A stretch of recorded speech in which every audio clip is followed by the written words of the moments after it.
of the AIs. John Sherman is just like your neighbor, friend, or even your coworker. He's no super tech guru, but he has concerns. AI companies are building human replacement level AI models that can do any task better than any human.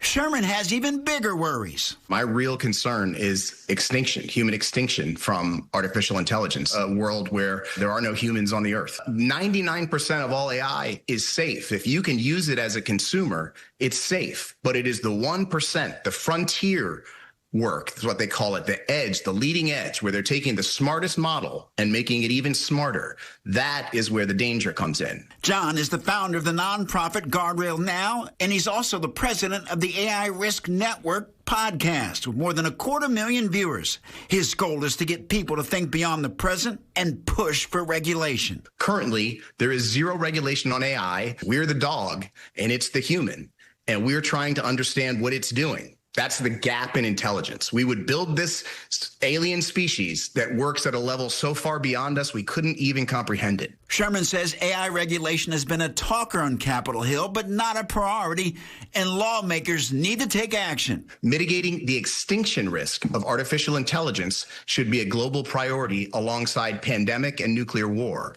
Let's say a human makes ChatGPT 6. And humans are less involved, but they make ChatGPT 7. If we get to 8 or 9 and the AI starts to make the next model itself, it could happen very rapidly because it's self-improving itself. The humans are out of the loop, and at its own speed, it's just making itself better and better and better. The experts in the field believe if we get to that point, the likely outcome is that it simply eliminates all biological life on Earth. For DMV Doer, I'm Mark Hall.